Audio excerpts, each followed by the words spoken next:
đang viết em thương người ấy đã rất nhiều. Anh hỏi lòng anh có bao nhiêu, trái tim em giờ đã quên thuộc nhiều.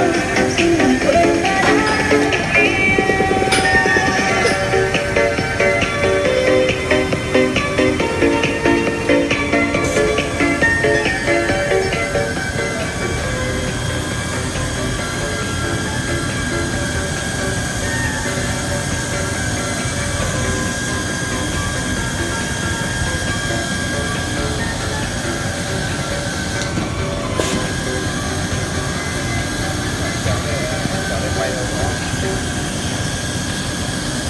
Đúng rồi, làm cái YouTube đúng rồi anh.